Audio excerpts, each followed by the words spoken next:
liberation just have vastly different understandings of what liberation is for.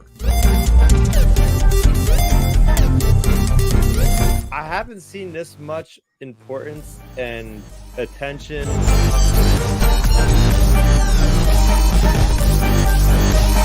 The story itself is a really wonderful, really great setup. Tractor beam has been engaged. Hello, everyone, and welcome to the Tractor Beam Comics Reviews on the Star Wars Underworld Podcast Network. Today is Wednesday, September 4th, 2024. It is the 35th week of comics in 2024. We're after Labor Day. The weather doesn't feel like fall yet. That's fine. Here in It does over here. Doesn't in Underworld, New Jersey. It feels like fall. Fair enough. Chris, how's it going? How are you doing this week? Good. Last week I was stuck in the Outer Rim. This week I'm stuck in the High Republic, apparently. There's a lot of High Republic, whether it be books or even video games or even, as we're doing tonight, comic books. So ready to get into it. Okay, yeah, that's right. We got 3 comic books, all of them set in my favorite era of Star Wars right now. Favorite active era of Star Wars. In the High Republic era. Different time periods, although one of them, it's debatable. We have no idea when it's set. We just know it's set at some point in the timeline somewhere, maybe. We'll get to that. But first off, let's do plugs. You can follow us on Twitter, Instagram, and Threads at Iron Cannon Pod, EYEONCANONPOD, and on Twitter and YouTube at Starraptor, STARRAPTER. I gotta say, Iron Cannon, I'm back on the train of changing that, of adjusting that, thinking about what other options we could do as kind of the umbrella for Paper Cannon at Underworld. But I'll try and will myself into that. Just putting that out there now. But yeah, you can check out Chris, you got your videos up. You got the link in the description below for that channel. Anything coming down the pike? Oh yeah, a lot of things coming down the pike. I'm currently working on my review for Star Wars Outlaws, as well as my review for High Republic adjacent. This is a High Republic. Yes. For the Nameless. I'm almost done, as you see here. I got probably about a third left of the book. Middle grade novel by Zoraida Cordova. Really enjoying it so far. I gotta say, I am really enjoying it. Probably simply for the point that there's a Hutt main character in Star Wars. That's something we have never seen before. Churro the Hutt. I really hope that he somehow survives and we get like modern day, like Luke Skywalker running into Churro the Hutt or something like that, like a benevolent Hutt that is not out there running a cartel, stealing people's money and other things. Like let's see an actual Hutt, like as a senator or something like that. That'd be cool. Joel was pointing out, it was on Monday or somewhere, there'd be Hutt chancellors and legends. So why not? We'll see. Fair enough. But yeah, so check that out when it drops, when you're good to go. On Monday, Joel and I was back on the Iron Cannon podcast. Joel and I talked about the Jedi in Paper Cannon and just through the different eras and how they evolve. And this coming Monday, we are doing a very Tractor Beam-esque episode. We're doing our top 5 favorite moments in canon comics. So check that out right here on Star Wars Underworld YouTube channel. Right here at 8:30 p.m. Eastern, 5:30 p.m. Pacific on Monday night. And of course, here on the Underworld YouTube channel, you can, of course, catch the flagship, that podcast called the Star Wars Underworld, tomorrow night at 9 p.m. Eastern, 6 p.m. Pacific. We're talking about sequel shows and potential sequel shows and all that, especially Ahsoka Season 2. So be sure to check that out and around the network.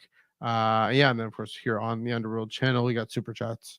We got YouTube memberships. If you chat us, if you comment below, we'll do our best to fit into the conversation. If you super chat us, support the network, support the channel, we will put your comment to the top of the pile and be sure to address it. We also, last but not least, the Star Wars Underworld Discord server down below in the links. I think there's going to be another game night coming up, I believe.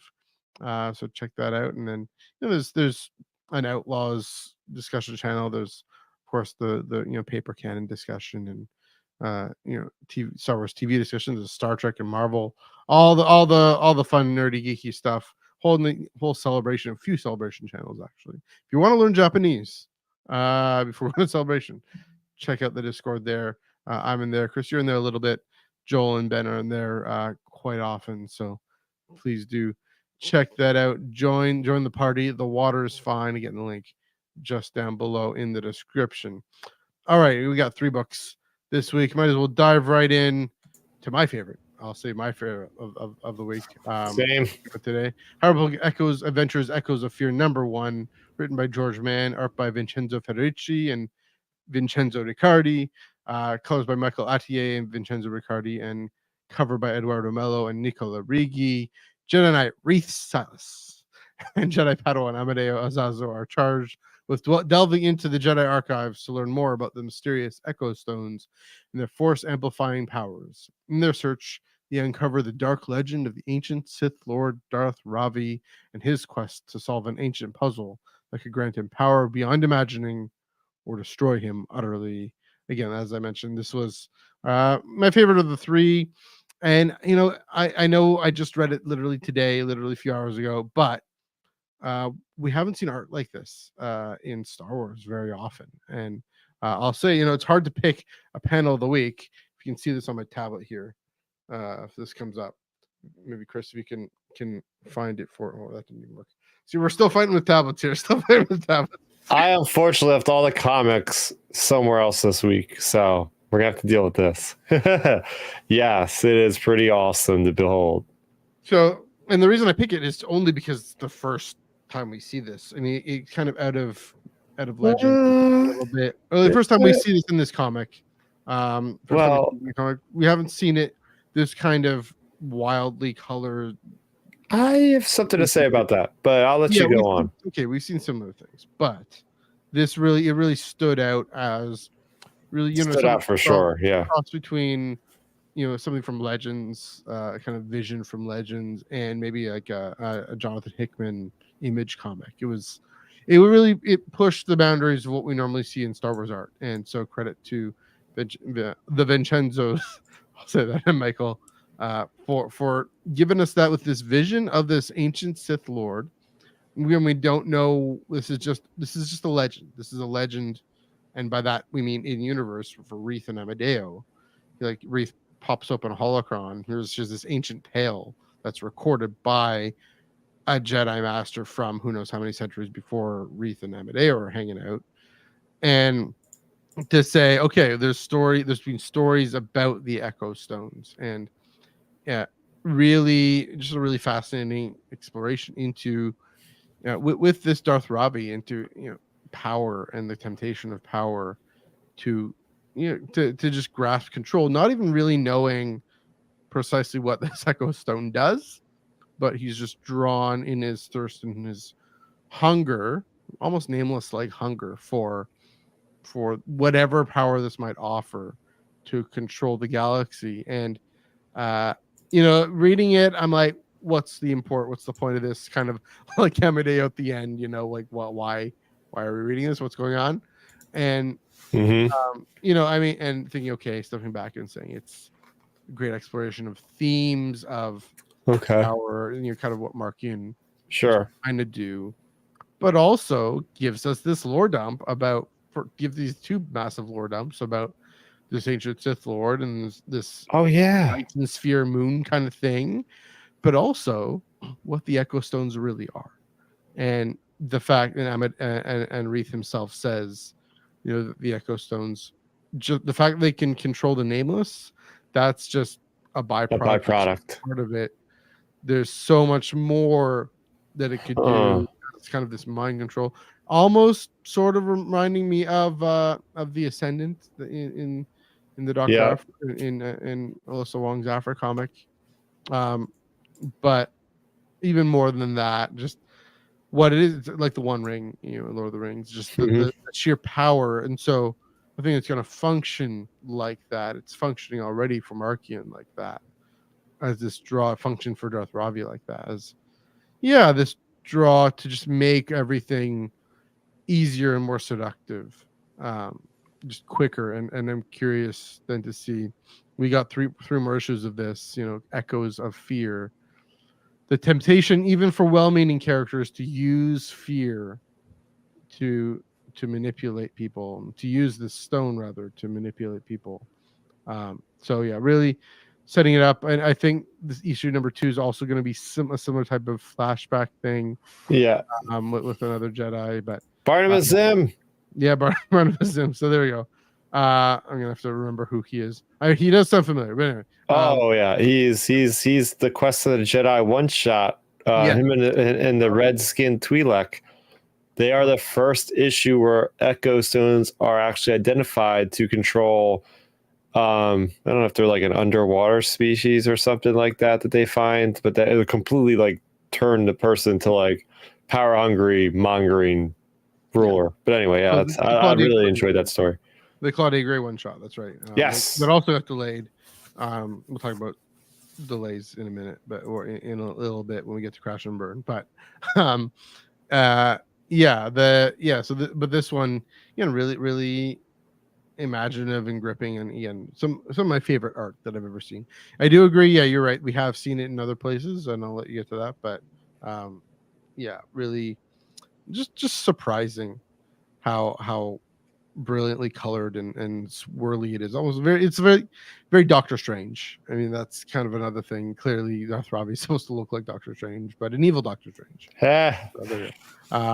I know this is Dark Horse, not Marvel, but whatever. That's fine. Anyway, so yeah, that's kind of what I've got to kick it off. What are your thoughts on Echoes of Fear number 1? I'm so happy this exists because I was a little bit questionable. What the heck did they introduce the Echo Stones before, and they only had them in one story, like way back in Phase 2, over a year ago. It's like I wanted to know what's going on. Are these what control the Nameless? Well, what is the point? Are these what the Nameless come from? So I really enjoyed that we actually got this. But as you said, a lore dump. Now. The connection between the artwork is, for me, it stood out pretty clearly that's like the Nameless effect. If you look at that and you look to see what the Jedi see, they always see like this very, like you go back to the High Republic comics with their girl there, Keeve Trennis. Yeah. She sees like that. Certain panels, it's like that psychedelic, like the colors start splishy, splashy, splaying together. All that kind of thing looks just like that to me. So I think there is a theme there where they say it's like, yeah, the Nameless are tied to the Echo Stones as a byproduct, but what is their main purpose? And that's what hopefully we're going to get answered by the end of these 4 issues. Now, it's interesting because we have the Tears of the Nameless novel coming out at the end of this month. Right. So I'm wondering, of course, as the canon junkie, like, okay, these comics probably take place before that story begins, I'd imagine, because I think that story is going to begin with them in the Coruscant temple. But besides that point, I just like the idea, and I'm sure you enjoy this because I thought about you when I was thinking about this, is like you're getting just a story about Jedi going through records in a Jedi library. It's essentially what the story is. Like they're just like these nerds that are just going around going, oh yeah, let's learn about Darth Ravi. And look at all these like unique names that they have in bold. Now I'm gonna have to go on Wikipedia. I didn't have time to start identifying, are any of these things from Legends? And it's funny because George Mann writes this comic, and he is the Myths and Fables guy, and I believe he just straight up put those words in this comic at some point, like all these are believed to be myths and fables and legend and all this kind of thing. So I like how he played around with that. I like how even the characters themselves played around with that. They're like, we're not really sure if this is true, if this is canon, but it's kind of a cautionary tale, but there is like evidence that it could have happened. So, but like the idea of the artistic rendition of a moon that's like plated with armor, and these people are like trying for months without food to try to solve these puzzles, and the Sith Lord is straight up just like either sacrificing them or just letting them die by like being the first people to discover the traps. So I got a kick out of that. Like this guy is a pure Sith. Like this is they don't care about the health and well-being of others. He's going to get there one way or another, and just that he burns in the end anyway. So it's a very interesting tale. It's a really cool like one-shot sort of story, but as we know, they're going to be identifying more things along the way, more stories, Barnabas Zim next month, all that good stuff. So yeah, I really liked it too. And then of course, Tears of the Nameless by George Mann, featuring Mega. Oh, is it really? Yeah. So. Oh my gosh! No wonder why. But, wow. Yeah. So like the thing is, Reath and Amadeo are sent on a mission to test their theories about the Nameless. So this is basically tying in to the novel, just concurrent. So cool. So cool. By the way, did you catch that they called Vernestra Rowe a master? I think so. I caught that, and I thought about that for a second. I think I know you notice the difference between the way Reath treats her and the way Amadeo treats her. I think that's because Reath is another knight. So I'm busy. Sure. Don't bug me. Yeah. And Amadeo's like, "Oh, I'm sorry, master." Oh, true. But What? I mean, you get to like different levels of ways that they look at Vernestra, which I mean, we got this show in our heads, seeing how how her role, what her role is 100 or 100 something years later, or Yep. 90 whatever years later, and 97 years later. Got that accurate? No, it doesn't matter. 100-ish years later. Yeah, there was an interesting character moment there. It's true that the Padawans, younger Jedi. I mean, we got that in what's the novel we're reading? We're the Nameless. They all oh yeah, we can't all be like the prodigy Vernestra Rowe. Yeah, it was an interesting little cameo there. Also, again, the same my guy Reath. Really connecting. He's taking action. He's in a hurry to go to the archive. His whole character, especially through phase 1, was all about, at least at the beginning of phase 1, he wants to stay on Coruscant. He wants to just bury himself in the archive. But his master Jorah, she's like, no, we're gonna go fight this battle. Let's go. or Reath is gonna go off on his adventure. Well, I'm gonna go fight this battle and go die in this battle.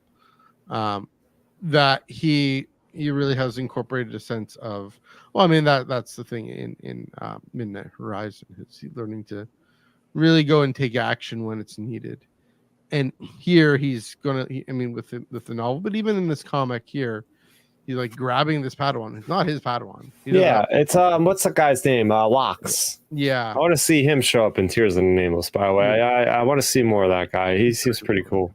If his Padawan's around, floating around, he grabs him like, oh, we got this really important insight from history that we're going to carry forward and say, help us understand what we have to do in the present. And that's, that's why, with Reath having a deep knowledge of history and a sensitivity to history being key to facing the Nameless, and having the way having a sense of history can give us new perspectives on the present. And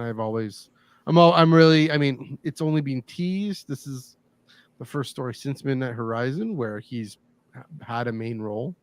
And so, of course, Darth Ravi has the main role, but Reath is the catalyst to showing us this and showing Amadeo this. So give me more, my guy Reath. That's why I call it have that until my guy Reath. So yeah, I think that's all I have for now. I don't know if you have any more thoughts on this one. Yeah, I'm intrigued. This is where we're gonna get those tie-ins to.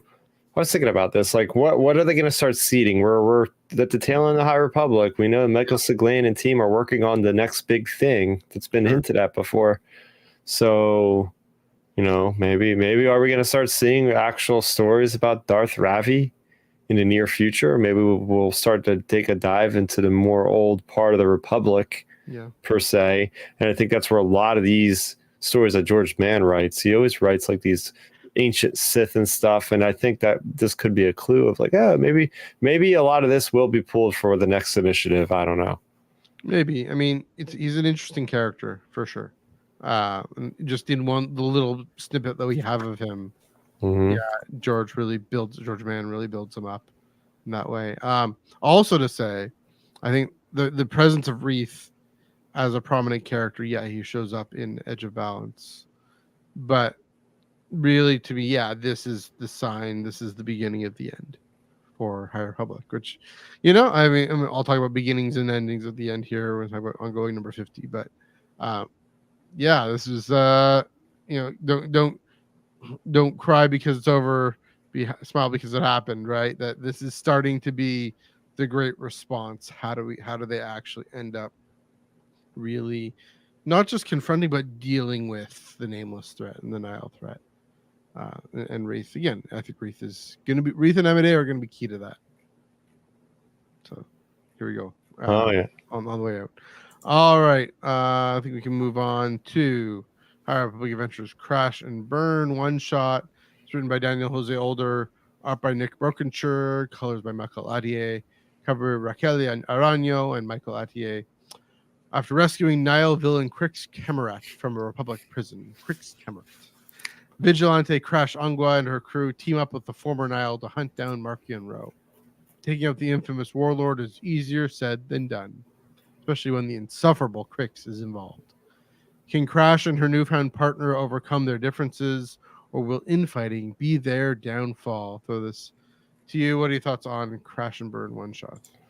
Yeah, I will say, I don't know how much I like this story as much, because it's like, it seems so dependent on the High Republic Adventures comics to even know what the hell's happening, quite frankly. Like, I said this in my review, said don't pick this up if you've never read a High Republic Adventure story. Like, you really, it's required reading that you have done the homework of reading the prior one shot with her, Crash Landing, and then you have to read all the other 9 issues of the High Republic Adventures, because you're literally thrown into the mix here. I mean, they explained what she was doing when it came to destroying her own home, but I feel like that was clumsily done. I'm still not sure. Like, she's like, oh, I baited the Nile to come here with their ships. And then when they were there, I had this other guy that I don't even remember in the story that's, I guess, part of the Corellian task force saying he can lie to this guy to have them to end up firing their ships, and then they would destroy their ship. It was so clumsily done that I'm like, what is happening here? Like, we need another page to explain what is happening, because I just don't get it. You know, it took me like 2 times to read it. I don't know exactly what the point of that was, by all intents and purposes. The artwork is fine. I mean, the artwork is great, actually. It's just a story. I almost felt like, what was the point of it? But by the time I got to the end, it's like, okay, yes, Crix is a liar. We knew that already. Like, we know he's that kind of character that he says one thing, but who can you really trust? Mm-hmm. And it shows that the biggest thing is the Iriadu occlusion zone that we've seen get extended. We know that is because of this story. So I'm happy that we got that mystery solved, because I was like, wait a minute, when did this actually happen? I'm pretty sure we talked on the show about the very thing. Like, this didn't happen in the Eye of Darkness or anything. Like, where is this coming from? So it answers some questions there. Mm-hmm. And it's interesting because it deals with like the non-force sensitive characters, which I always appreciate, like getting to see the peek behind a curtain of their everyday soldiers and different things like that. But as far as like a over encompassing story, I don't think it really did its job all that well for me personally. But I'm curious to see what your thoughts are. Yeah, I mean, like, we're going to talk about this again with this show in terms of when you actually reveal certain plot details and plot points. Because I remember with Crash Landing, you were like, okay, well, there's Corellian Civil War, and she's going into this guy's office and giving him heck. Oh, that's the guy who she's allied with. Mm-hmm. So here we get the backstory of what happened in this whole. It's not really a civil war. It's more how Crash's crew, Alice's crew, trying to has to ally with this kind of semi-corrupt businessman guy, politician guy, who is also fighting against Nile, but then it turns out at the end of the day he's in it for himself. But for the time being, they actually are able to use his ability, his reputation as being deceptive in order to deceive the Nile into a trap. Yeah, so I think that was okay. It just maybe that would have made more sense in Crash Landing, and then continued the story more linearly would have made a bit more sense. I agree. It isn't really an independent. It isn't really a one shot. It's an interlude. Almost like an annual, not quite, but a bit more. Yeah, an interlude in the main HRA storyline, kind of adjacent to it, but very closely adjacent, right? We see, we have Zine in there, right? We have anything with the Cricks, kind of Zine in the background, but Zine actually shows up on a hologram and says, "Come help us, Ariado is behind the wall here." And also to say, again, release order in terms of when, when we see the storm wall moving, we see that again. We hear about it first in HRA. We then hear about it in Edge of Balance, and then we see it finally here. Oh yes, Edge of Balance. Yep. Maybe this should have actually been released a little earlier. I think it might have. It might have been bumped. So there's that. I do see what you're saying there. I didn't mind all that much. The one thing I had to think about was why Crash basically gives in to her family so quickly. And by gives isn't the wrong word. Sees the light. Has it about this? Okay, yeah. She's all gonna go with Crix's plan, and then her mother gives her the seeds. This the sense of, here's your family heritage. Here's worth staying alive. I don't want to say she's suicidal, but there's still clearly a more tenuous.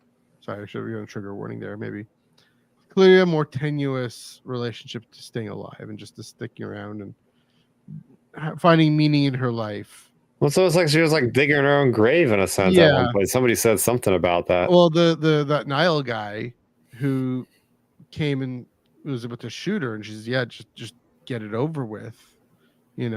She's kind of given up, and so that's why she's willing to be more reckless with this plan with Crix. But I thought about it. She's digging for this tree that is a sign of her identity with her family and her identity with Svino, right? You see the Svino, the floating person, yeah. Yeah, the relationship emerged around that tree, and so she's digging for that, so that the tree and that her home being destroyed, kind of a sign of her having given up. But then there's this beautiful image of her mother. Because they're all fed up. I love that at the beginning. Yeah, that's good. Little notes. Fed up droid. Fed up with her nihilism, pun not intended, but fed up with her lack of, just willingness to really save what she loves and be someone to be saved. And so then her mother gives her these seeds and tells her, this kind of sense of permanence that you thought was on this planet, on Corellia, in this home, actually isn't necessarily the case. We've always been uprooted, and we it's tough for a time, but then we adapt. We almost like the Ever Any, but more positively. We adapt. When it's time to move, we carry the seeds with us. You don't have to go digging for them.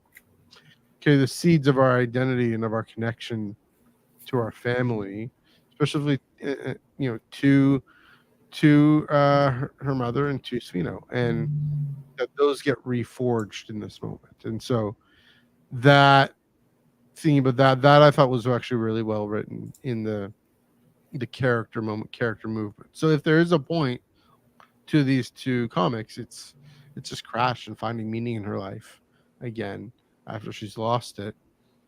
I guess they could have done more to say, J.O. and them could have done more to say, okay, here's well, no, I mean they show it, they just didn't tell it why she's lost that sense of meaning. Yeah. They explored that more, what happened more, and just instead of that's probably where I got hung up, honestly. Yeah, I just don't see the point. What happened in between here and the other issue? I don't know. So, well, and that's the thing. It's even before that first issue. It's in the year before, between phases 1 and 3 is this whole Nile invasion of Corellia. And we just haven't gotten enough of the character. I think that's just the bottom line. Is they gave the character a whole 2 ongoings, and I don't know about you, but I don't see the people on High Republic Twitter talking about this character at all. No offense to DJ and the creative team. It's just, I don't find her that interesting, to be honest. She had a lot more to do in the phase 1 YA novels, right? Just so much, especially Midnight Horizon. Yeah. Yeah, just kind of in the background. I mean, I do wonder, kind of in a kind of a counterpoint to Crix. Maybe we'll be wrong. I mean, that's the thing, is this maybe one of the things we're feeling is, so much setup for this finale of High There's Republic. so much setup. It's like, all right, we got basically 4 books after this month, including the audio drama, and it's all over. The audio drama in 3 books. So that's the thing is, and what my point with Reath is, for Reath and for everything in terms of the mystery of the Nameless and the Echo Stones and all that setup is done. Let's go. Let's do this with Crash and with everything happening in the HRA line, main line. How does that tie in? And maybe that's again the challenge with High Republic is, it's not the usual sort of, okay, a story can stand on its own. Part of the appeal. That's the problem. Is part of the appeal of this interconnected initiative. Part of the appeal of, say, something like the Marvel Cinematic Universe, for example, is that it does both, and you can criticize it for that if you want, but that's kind of what we're here for, is for it to both be good standalone stories and things that connect. And so we're saying, maybe it wasn't as successful of a standalone story. There we go. But we got another standalone story. There we go. The docket for tonight. Move on to this one. The Acolyte, Kelnacca one shot, written by Calvin Scott, art by Marika Cresta, colors by Jim Campbell, cover by Phil Noto, and I'm gonna anticipate an actual tie-in story to a screen story. You haven't gone that in how many years? So first time. Get this, I'm pulling this out intentionally. Kelnacca from the hit Disney Plus series debuts. Calvin Scott and Marika Cresta. I love the Acolyte. Calvin Scott and Marika Cresta bring the action as Wookiee Jedi Kelnacca steps into the pages of his own issue, delve deep into the history of Kelnacca and the world of the High Republic in this bombastic one-shot. It includes, interestingly, an exclusive interview with Kelnacca actor James Swotum. It's not really an interview. It's a little write-up by Kristen Baber based on an interview with him. But still, it was pretty good at the end there. I'll say the one... it was a decent comic, decent story. Decent. Again, I thought it was pretty good. I thought it was great. Yeah, I mean, in terms of the theme, in terms of... the idea of teachers and masters and getting the action of the action and the stoicism of this Wookiee Jedi. It's just everything around it, with the cancellation of the show, but also it highlights the weaknesses of the show, especially in terms of how Kelnacca it was marketed on. Oh, this would be a major character in the show, and he gets killed off in the 3rd episode, or no, in the 4th episode, and then only shows up as the tool of the bad guys, no quote unquote bad guys, there are no bad guys, in the 7th episode, and then the show's canceled. And so it was like, okay, what's the draw here? Calvin was all his mysterious tattoos, which we don't see in the show at all, and so it was kind of, it's over any strength of this comic for me is kind of overshadowed by all but the fact that we won't actually get to explore this character really much more. We will, that's not true in the Calvin Scott comics, but it was just, it always has this lingering feeling of what could have been in the show, what could have been in terms of the draw to this comic book. Again, it was a nice little short kind of origin-ish for this new character. I don't know. I'm trying to... It just felt... I mean, it's a one-shot. But so, Crash and Burn, at the very least, it felt bigger than this. Maybe because it's so connected to everything else. This one, it just felt pretty small and contained, which is fine. I just wasn't sure. Again, if you're marketing as a tie-in, marketing as a tie-in to both High Republic and the Acolyte, what is it pointing towards? What is it doing? Maybe again, that's the thing is the criticism is just maybe I'm reading too much into what needed to connect to other things. Again, as a comic, you're right. It is pretty solid. It is pretty tightly connected, and it does give us more.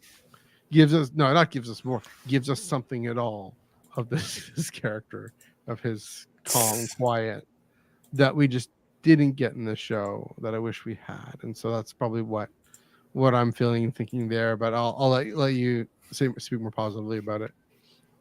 Yeah, it pulled out my heartstrings, man. I almost shed a tear reading this. No, seriously, I don't know why. I really felt it was emotionally charged. I love that moment at the end of this story when we talk about the life that was the character of Yarzian Vel, I believe is the name of this red.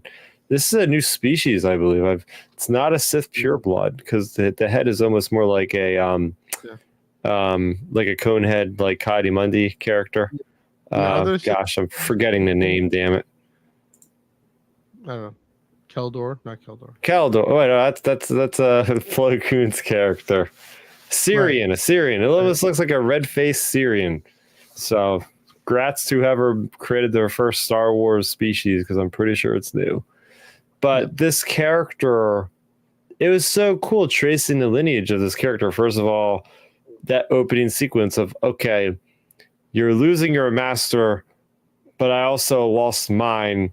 Here's how I got by. And then it goes into the past and it shows you a grand depiction of the fall of Starlight, like in the water of Iram. And I love that image. And you see Elzar, so we know exactly where we are. Phase 3, we're connecting. Kelnacca's there, taking on the pupillage of this character. And then we get to see like this whole really nice homage that the prior master had with the tattoos. And then Kelnacca comes in and reveals that he had the tattoos put on because it meant so much to the character. But what got me was like, you see the person in old age, like on their deathbed, and they're hanging on by a thread. Yeah. They're hanging on for a thread for hope that their master might one day come back to kind of bid them for farewell to the netherworld of the Force. And this character just says, "You came," and it's Kelnacca just standing there. And that's where I was like, "Oh my gosh!" Like I don't know anything about these characters, and I'm feeling something for them because just the way that Marika Chris did this amazing art and the words by Cavan Scott and the timing and all that, it really worked for me at least. And it's really neat seeing at the end you have that moment of hope because I don't even know if the character was named, but the apprentice of the deceased master immediately like takes out a lightsaber and they're having a spar. They're sparring, and it's like this really cool moment. But like seeing the life and death, and also that sad way of the Wookiees, how they're so long lived, like the Hutts are. That the fact that they outlive their pupils, it's like a parent outliving a child. Like you never want to see that. You never want to have to experience that as a parent. So to see poor Kelnacca having all this it compounds the tragedy in his life because you get to see what happens there. Then later on with the Acolyte of experience all that crazy stuff getting possessed. Like it was like, I don't know. I thought it was pretty good. I don't know. Maybe I'm just too sentimental these days or something. But no, it's all there. It really is all there. And it is the way it expresses, the cycles of life and death and the way. Yeah. So like cycles of life and death, cycles of masters and apprentices, and they are what we grow beyond. And for Wookiee, that kind of has to be the case. For Yoda, new species, that has to be the case, right? That they grow up and they live their full life cycle while they like Yoda and Kelnacca are in the middle of theirs. Of course, Kelnacca's gets cut short, but that's besides the point here. It's true. It is there. Yeah. I mean, again, thinking kind of in the other direction, the tragedy of what what Kelnacca will then experience on the planet with the witches, forgetting what their name is, the planet's name is. But yeah, that again, more tragedy, more complex circumstances, and it shows how he could be, kind of very stoic and strong. Maybe to say he could have been more of his past self on that planet and would have ended up differently. Maybe that's another way of reading into it. The tragedy with Osha and May would have not have been able to happen if Kelnacca had been stronger in that sense, morally stronger.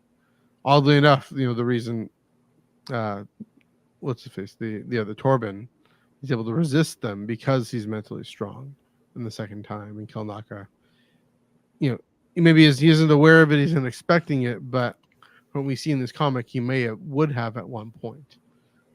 And so that's true. That's always in the atmosphere, in the back of our minds as well. So, again, I like that. I probably should read it again, just not worrying about everything around it. But for first read, it was kind of, again, reminding me, save the acolyte, what we can be, what things can happen. Also, did you get a chance to read the little thing at the back? Yeah, no, I'm very curious about this. I'm very curious because we haven't seen Star Wars like this in the back of a Star Wars comic since probably 2015 or something like that. Do you think this was done after the cancellation of the Acolyte? Like straight up? Like, do you think they're like, you know what? They didn't mention it in there, but they kind of got me like thinking like, all right, this is like Kristen Baver, like just writing to celebrate the High Republic and the Acolyte in general, because I don't think it would have probably been in there if it was going to get renewed. I feel like this is kind of a reaction from like the creatives at Lucasfilm, not the executives, but the creatives, like kind of giving their flowers to the people that were part of the Acolyte. It could be. Yeah, it's true. In the sense that it's rare and unusual. I honestly don't know. I mean, it could just as easily be a marketing for the show for season 2 or whatever. True, yeah. Or say bolstering. It could be like you giving the flowers, bolster this movement to like get the continuation of this story somehow. So maybe keep saying Celebration Japan is going to be a very interesting convention because we're all going to be waiting on Beta Breath to see how they give us an answer to that. What kind of answer? Any, like, again, Save the Acolyte does not necessarily mean a season 2 for me. It means something. True. Oh, true. You give us a mini series. Call it season 2, or give us 4 episodes, or I don't know, a straight to Disney Plus movie or something. I don't know. It would be low budget. So I mean, Joel was saying, give us a big screen movie. Let's come bringing this in. Yeah, we got especially Darth Plagueis, right? That's the thing. Mm-hmm. We all want more Plagueis. If there's anything we all want, it's more Plagueis. So yeah. And with Joel was saying on Monday, with the CG budget, with a big screen theatrical budget for CG, would be fun. It'd be fun. All right. So that's the possibility. Just to keep that going. I guess I'd count that as Acolyte saved. Maybe I'd still want Osha and Chimera in there. So anyway, keep going with that. I'm gonna keep going with that. I don't know. Any last thoughts on Acolyte Kelnacca one shot? Well, I think I'm good for that for now. All right. Last but not least, we got a bit of news. We were going to talk about this Monday, but we're get to it here. I think this was last week, maybe. Battle of Jakku. So Marvel releases the full set of covers for the upcoming Battle of Jakku maxi run, 12-issue run, which kicks off, get this, in less than a month. Oh my goodness! Rising comes out October 2nd. Yes. Now that one, the one that's going to come at a really fast clip.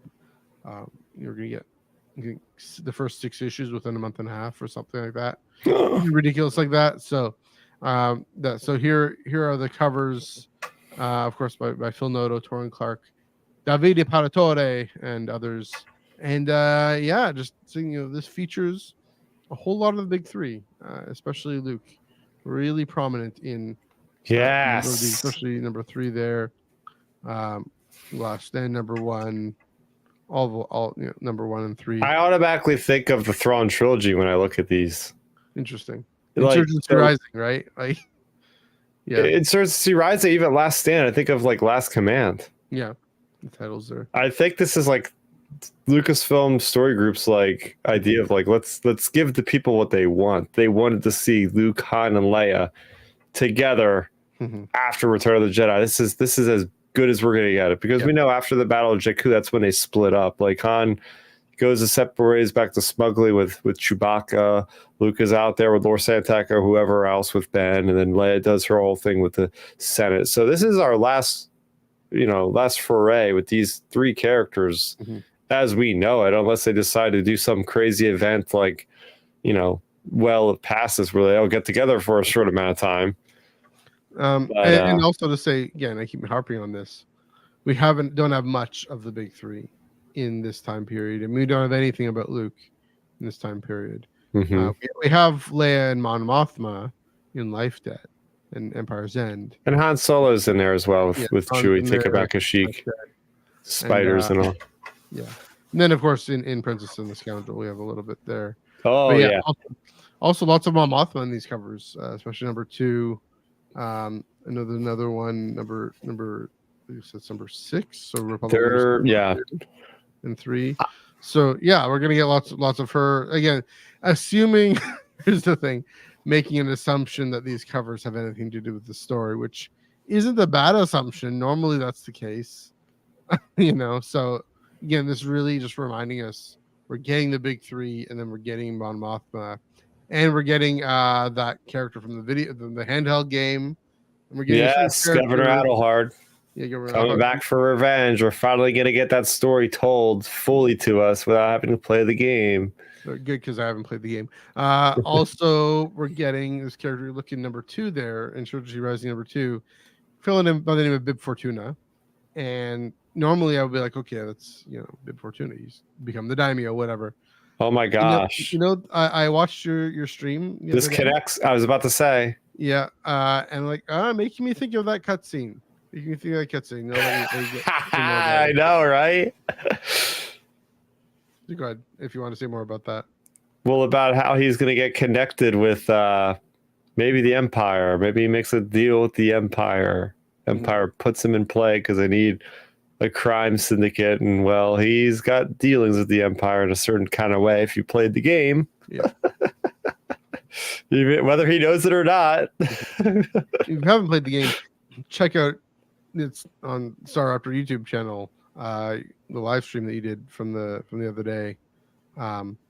What day was that on? That was on Friday, the day it officially launched. Like regular access. All my random comments in there about whatever. But this is an exciting.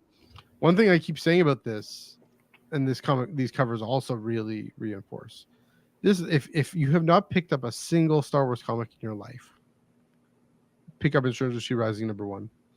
I think that'll be a perfect on ramp. If you haven't picked up a single Star Wars comic in your life, well, welcome to the tractor beam. Hopefully it is. Welcome.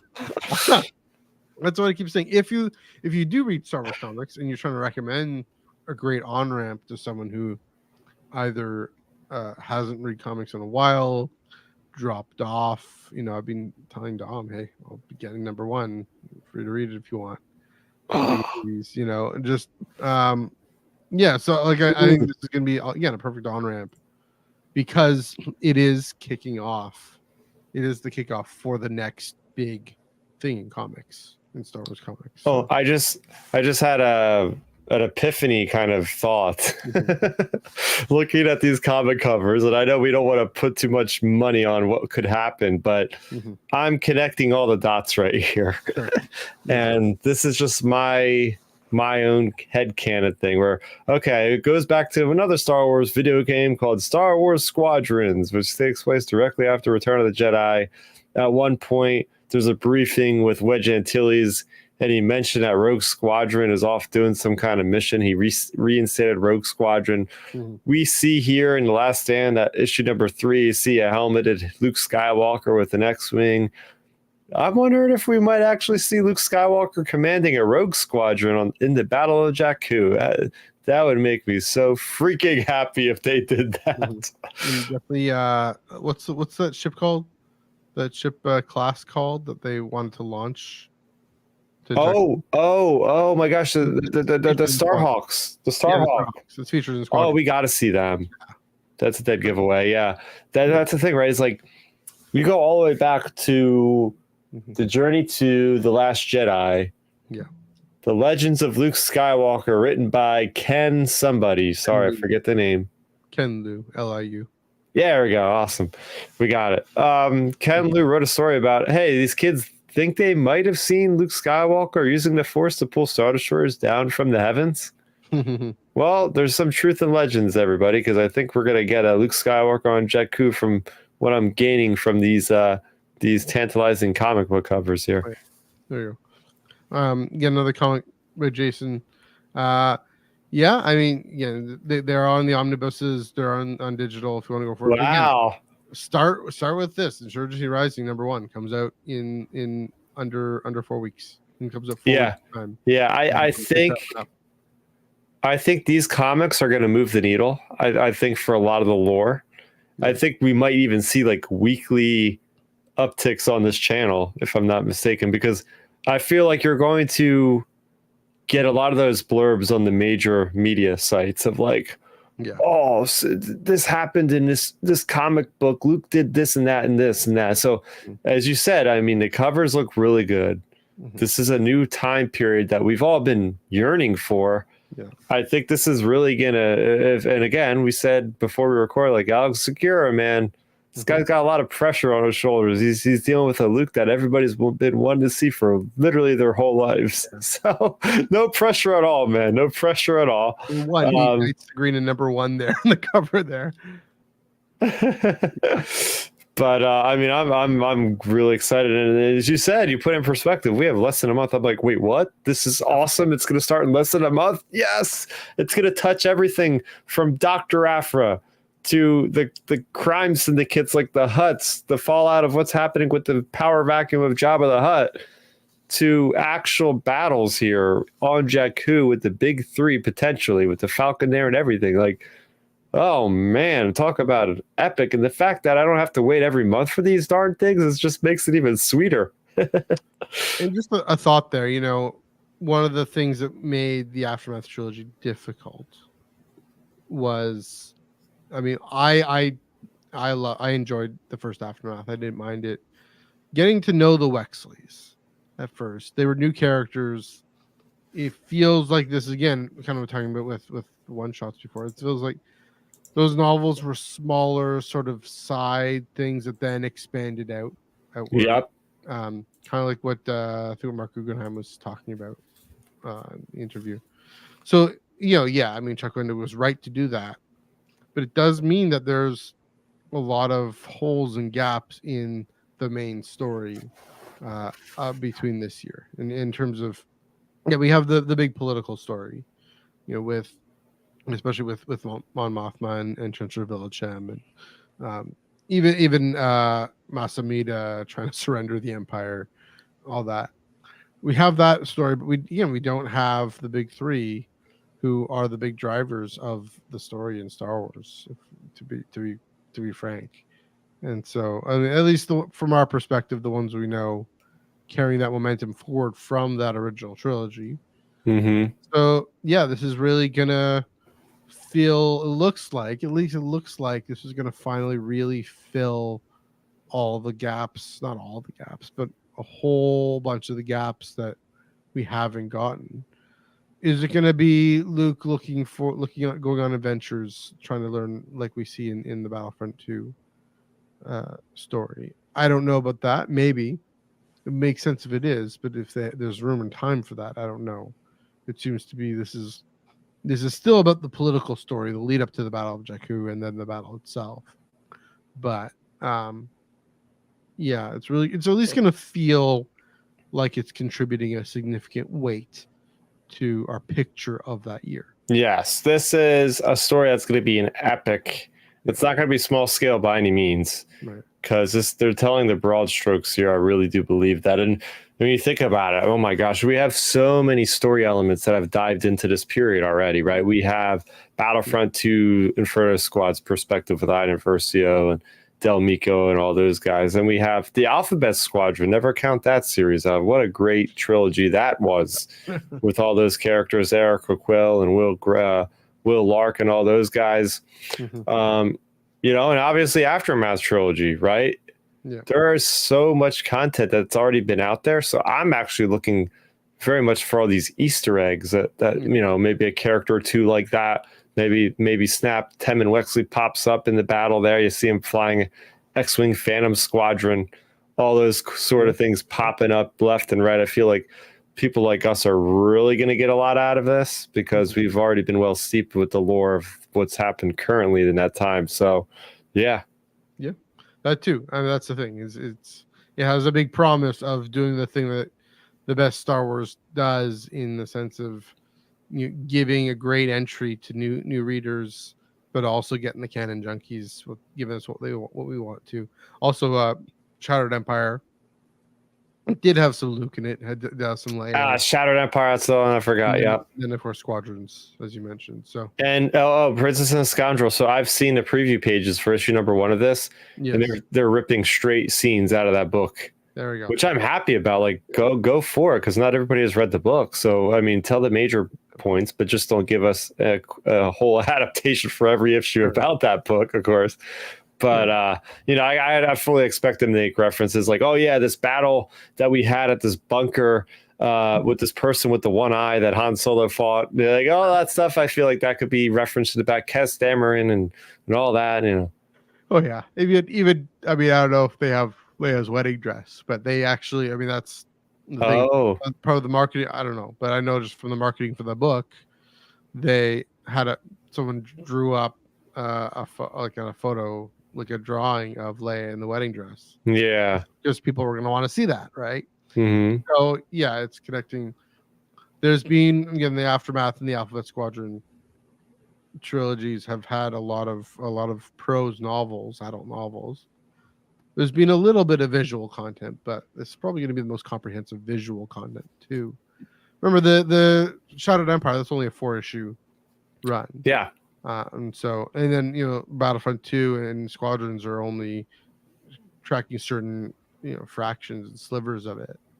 So yeah, you're right. This could be big, and especially given you have both Mon Mothma and Masamita there. Not Masamita, Bib Fortuna there.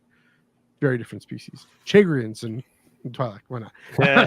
you have Mon Mothma and Bib Fortuna. That shows the kind of the range and the scope, because you have the Senator Chancellor, and you have the Daimyo, everything going on in Tatooine. So you have everything going on with the Republic, and Chandrila, everything going on in Tatooine. What does he have to do with the Battle of Jakku? What does Bib Fortuna have to do with the Battle of Jakku? I don't know. So a lot to look forward to. A lot of high hopes.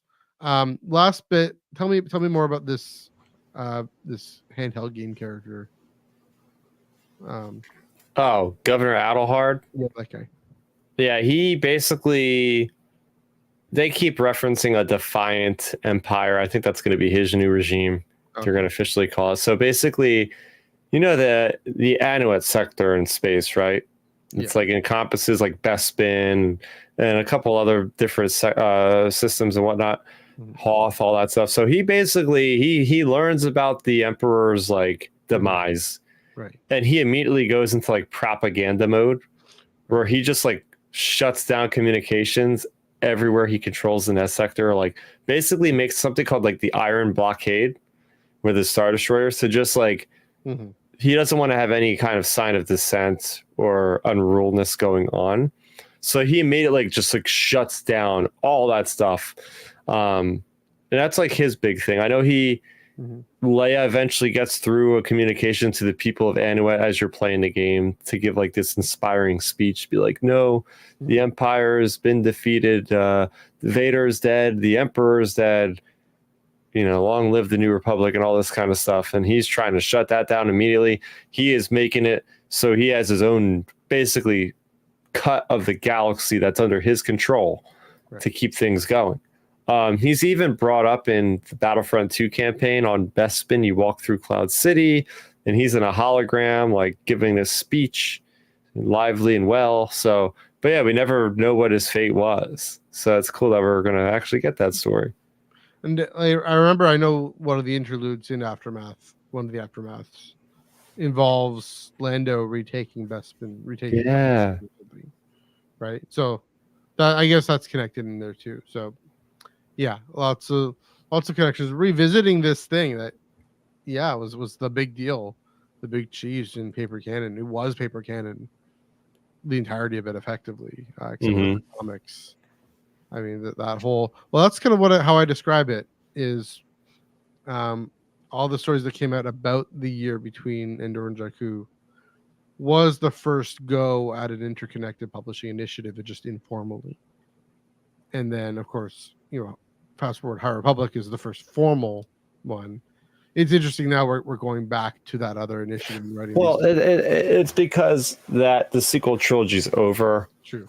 Favreau, Filoni probably gave permission to be like, look, you could do whatever you want with Luke, Han, and Leia before the events of Battle of Jakku, maybe a little after. Like them on their end probably have already plotted out the stories for Luke, Han, and Leia, and realized there's nothing you can really do that's gonna change the character at this point in time. So go ahead, have fun. You guys now have permission to go ahead and do whatever you want with those characters. Close off that time period if you want in an epic way. You could do comics or books or something like that. And they're like, all right, cool. So that's what my surmise out of this. So the reason why they're doing it now is we know what's happening with those characters in Mandoverse. They're set in stone at this point with writing and stuff. So I think the floodgates are now going to open, and we're going to start seeing, as we see in maybe January or February, the highly expected whatever happens after Battle of Jakku with these comics will probably be announced. I mean, also Chuck Wendig did bring a big culmination to all this in Empire's End. Of course, that has a lot to do with Gallius and Ray I wonder if he's going to Sloan. show up in here. Maybe we'll get an actual visual representation. I mean, he's a big shot. I feel like we need to at least see him or Ray Sloan showing up at some point. Is that a Star Destroyer number 12 there? Was that a Star Destroyer, that triangular thing? Yep. So maybe something like that. That raises an interesting question, though, about that. What happens after?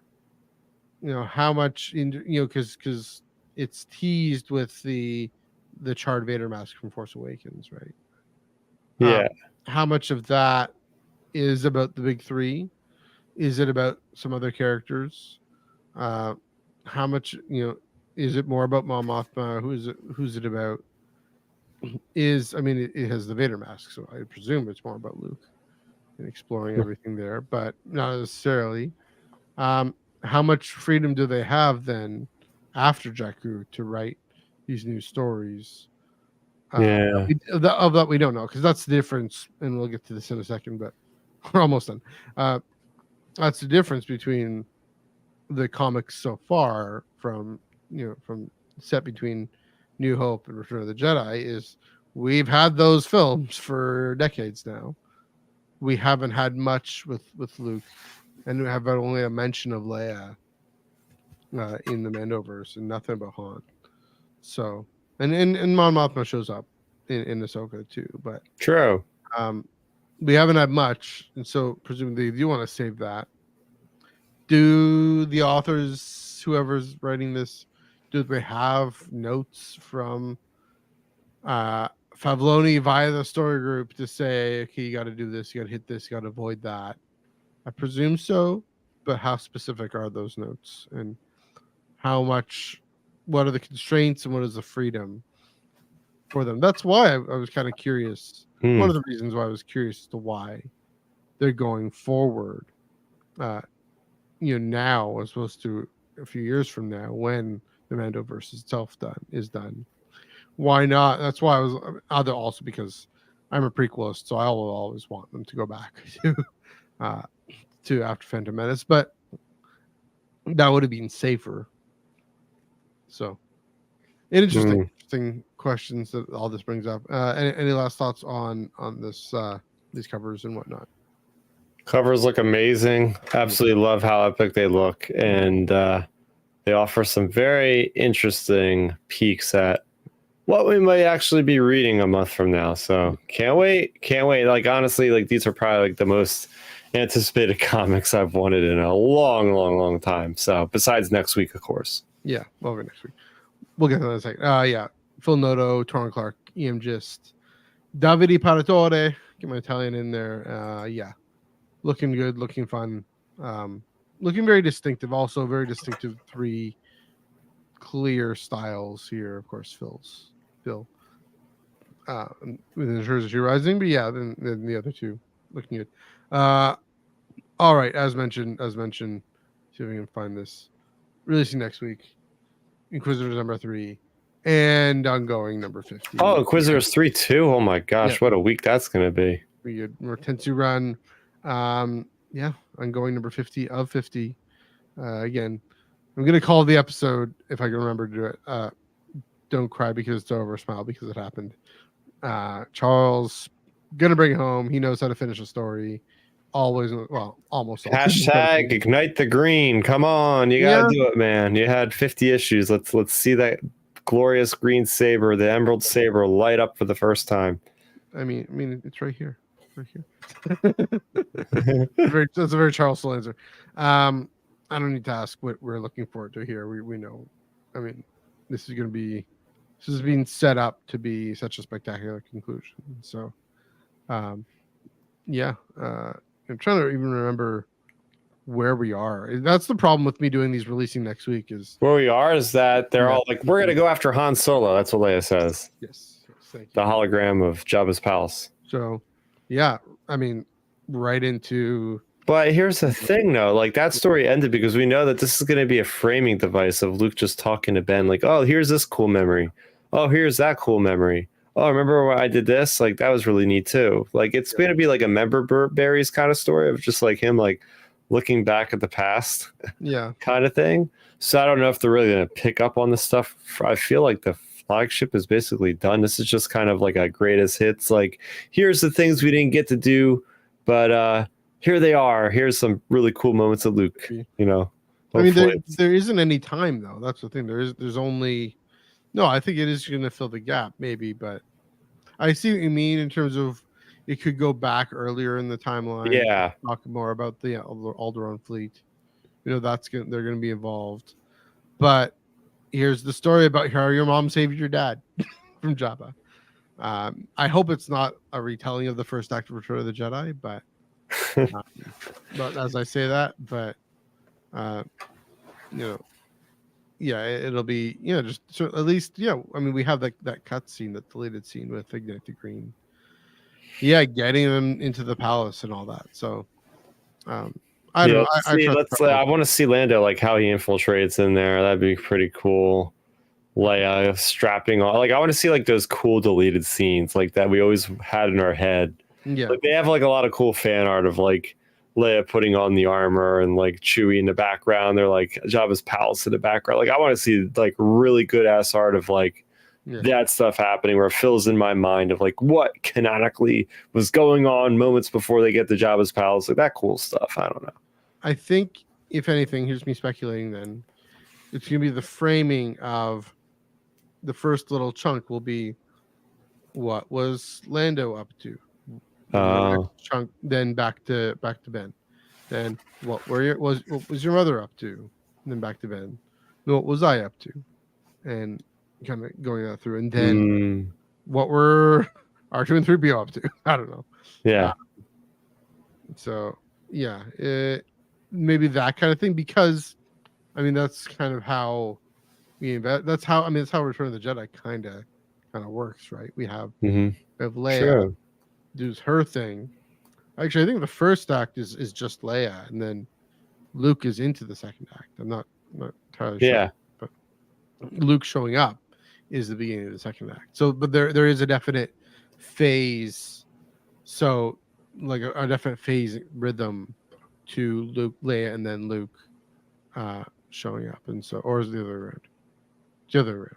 Anyway, So I've only seen it. I should see it again. But when the two show up, no, of course Luke shows up after Leia. So it's only the movie been around for 41 years. So. Return of the Jedi. By some guys. Yeah. So my point being, Charles can replicate that pattern, that rhythm, and use the framing device to mark that off. So, yeah, and it also explains why giving more time to Lando, why he gave more time to Lando, and a few issues back with the whole trial thing. True. I was happy to see Charles Soule write Lando Calrissian. Maybe we'll see a truncated version of the Battle of Tanab, and somebody else will elaborate on that in like an actual series or something like that. Maybe a little bit of reference would help. It doesn't have to be a whole full like story just for that, but just like, oh yeah, there's this battle and Lando did really well, and they decided they wanted to rank him up to general. People loved him. They got him the power to do that. I don't know. He got exonerated from whatever the thing with Lobot, all that, and the temple or the Jabba's palace. So he knows Jabba's palace. You cite that. Yeah, I know Jabba's palace. Here's how, because I've been there before. Yes. Little did you know. I know I almost got in big heat for it, but yeah. So that'll be big. You got high hopes. Speaking of pressure, but it's Charles Soule. We know. Rodney Barnes again knows how to write Lando. Knows how to write this character tends to run Inquisitors. Again, what kind of morally gray decisions is he going to make this time? Curious to follow along that story as well. I don't know if you have any last thoughts on this for Inquisitors. I have been liking the way it's set up. For each issue, we get a different Inquisitor or Inquisitors in the case of issue number 3 that are trying to find a way to crack Tensu Run. We've seen how deadly he was in the last issue, just severing the arm of the 5th brother and just leaving him there to be like, yeah, go tell your friends about me. I'm coming for him. Like it's like a non-Jedi thing, a very non-Jedi thing. And like I appreciate the conversation he had with his master when his master was able to walk around at the time. They were in dire need or the dire straits. But yeah, like I said, like up until the Battle of Jakku comics, this is my favorite comic ongoing.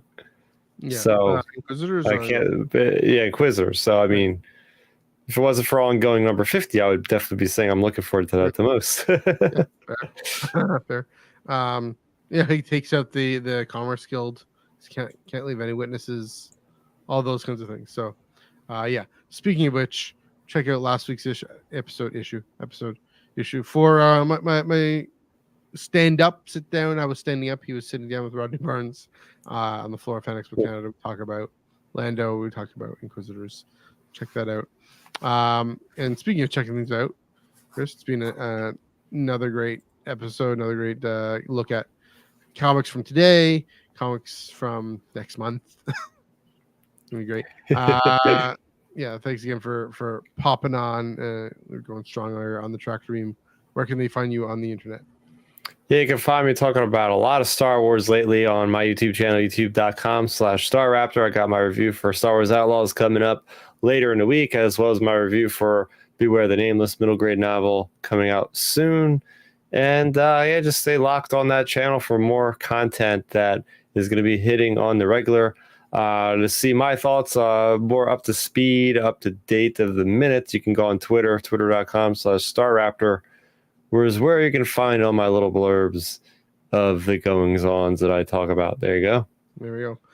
You can find me right on this channel on Monday, 5:30 p.m. Pacific, 8:30 p.m. Eastern, talking all about comics. If you want to know kind of my favorite and Joel's favorite moments in canon comics so far, both of you are comics junkie or you're new to comics, probably will spoil some things, but you know what, just celebrating what this past 9 years of comics have done.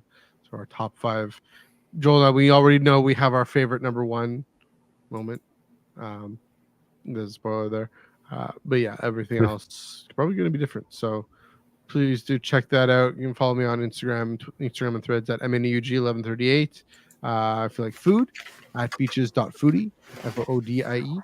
And on Twitter, NEUG485, of course, at Iron Cannon Pod, EYEONCANONPOD, where, you can find all our episodes, find all our thoughts on the War and the Stars. But yeah, that does it for this week. Again, check out Grab Inquisitors number 3, grab Ongoing number 50, grab the Giuseppe Camuncoli puzzle variant for Ongoing number 50. That's gonna be spectacular as well. Yeah, it's gonna be a good one. It's gonna be a good one. But until then, happy reading.